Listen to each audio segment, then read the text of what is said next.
L'échange du siècle.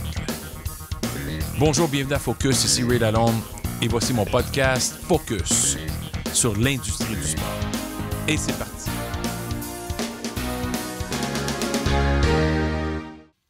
Je veux vous parler de l'échange du siècle. L'échange que Masai Ujiri a conclu l'été dernier avec les Spurs de San Antonio pour obtenir le joueur qui allait faire pencher la balance en faveur des Raptors. Ça s'est concrétisé la semaine dernière par un championnat du monde, le championnat de la NBA pour la première fois qui quitte les États-Unis, qui se retrouve au Canada, avec la seule équipe au Canada, c'est-à-dire les Raptors. Tout ça pour vous dire que lorsqu'on regarde et on analyse de façon attentive comment il a fait Ujiri pour aller chercher un joueur à 27 ans, encore au sommet de son art, si c'est même pas encore atteint le sommet, avec tellement de potentiel, tellement de qualité, de l'expérience de champion, déjà un joueur le plus utile à son équipe en séries éliminatoires. Il y avait tout le portfolio déjà complet pour Kawhi Leonard et ils l'ont obtenu pour 2 joueurs. Un choix pêchage, dont DeMar DeRozan. Alors, comment il est arrivé à concrétiser un échange comme ça? Il faut regarder pourquoi Ujiri a réussi à convaincre les Spurs de faire un deal avec eux. Probablement que les Spurs ne voulaient pas échanger Leonard dans la conférence de l'Ouest. Fait que ça aidait déjà. Deuxièmement, l'offre de DeMar DeRozan était quand même sensiblement bonne et attrayante parce que DeRozan est encore jeune lui aussi, il a des bonnes années, c'est un excellent joueur. C'est pas Kawhi Leonard, par exemple. Mais il s'est reviré pas longtemps après puis il a signé une entente avec les Spurs. Alors, les Spurs sont plus rassurés à long terme parce que si Leonard décidait de quitter les Raptors après une seule saison, ben, les Raptors se retrouveraient sans Leonard, qui est le pilier de l'équipe, il n'y a aucun doute là-dessus. Mais il a quand même livré un championnat. Alors, moi, je considère ça parmi les meilleurs échanges du sport tout court, certainement le meilleur échange dans l'histoire de la NBA. Parce que même s'il y avait des circonstances assez particulières, c'est-à-dire que, justement, Leonard avait déclaré qu'il ne voulait plus jouer avec les Spurs. Pourtant, les Spurs et lui étaient une relation parfaite parce que c'était les équipes qui jouent un peu dans l'ombre, une équipe qui joue dans l'ombre, qui est un peu à l'abri de toutes les grandes villes et de toutes les grandes chaînes médias. Et Leonard fitait très bien avec ce modèle-là d'un gars un peu en retrait, avec pas grand-chose à dire au niveau des médias sur une base quotidienne. Ça fitait bien avec le modèle de Greg Popovich. Et pourtant, ils l'ont échangé parce qu'ils se sont mal entendus sur des éléments qui ont rapport à sa réhabilitation médicale suite à sa blessure importante qui est survenue, ironiquement, contre les Warriors de Golden State au début des séries il y a quelques saisons. C'est un peu une revanche.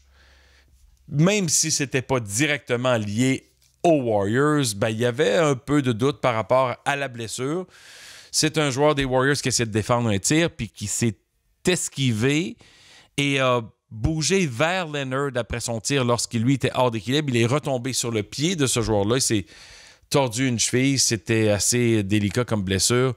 Et puis, il a presque pas joué l'an dernier, c'est-à-dire 9 matchs seulement sur 82 matchs. Cette année, les Raptors l'ont utilisé d'une belle façon, 60 sur 82 des matchs seulement. À la fin, on voulait se donner les meilleures chances possibles de garder Leonard avec les Raptors et de le re-signer à long terme. C'est ça que les Raptors veulent.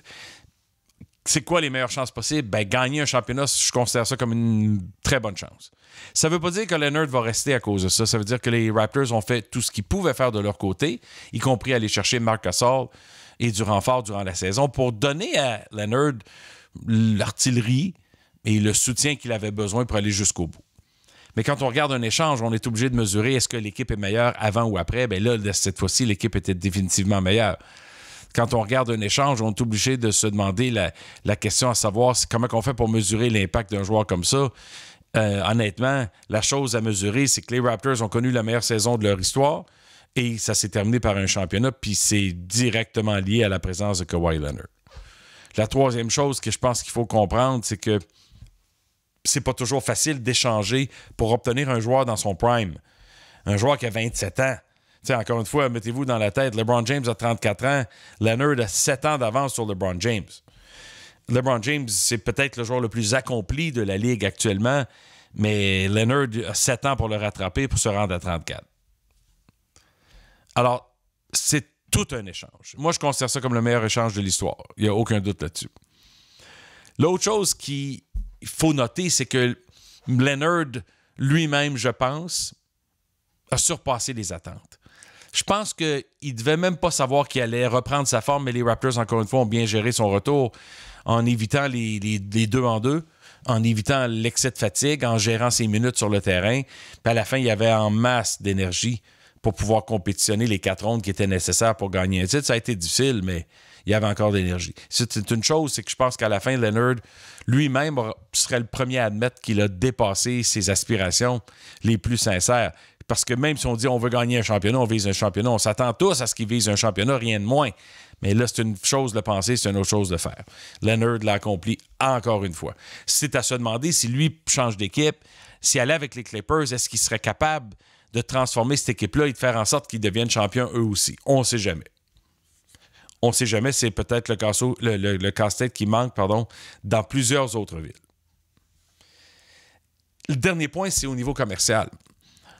Leonard a déjà payé son salaire de cette année et de l'an prochain. Chaque fois que les Raptors atteignaient un match de finale de conférence, littéralement, c'était autour d'à peu près 4 millions de dollars canadiens dans leur poche, puis peut-être 5 avec tous les extras qui viennent avec. Mais un match de finale, puis les Raptors en ont joué 3, ben c'est probablement plus proche d'un 10 millions par match. Quand on met tout ce qui est dedans, c'est-à-dire la vente des billets des loges à des prix faramineux, tous les produits dérivés qui se vendent, c'est beaucoup. La nourriture, la consommation, tout ce qui se passe par rapport au Scotiabank Arena.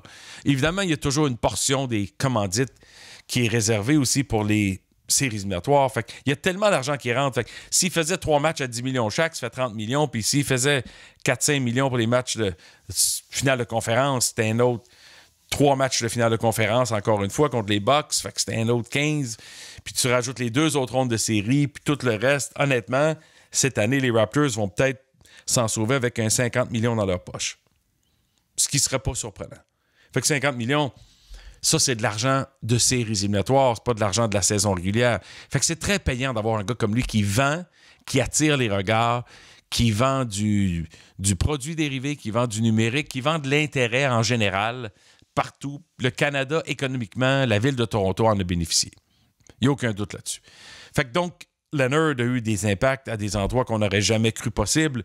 Même si les Raptors étaient déjà relativement populaires, ben, ils le sont certainement plus aujourd'hui. Et maintenant, en tant que champion du monde, ben, ils vont rayonner sur la planète basket dans le monde entier. Ça va être intéressant à suivre. Merci de me suivre sur Twitter @RealRealAlone et de partager le podcast sur iTunes, YouTube ou SoundCloud. Encore une fois, merci de votre attention. Ici Real Alone, à très bientôt.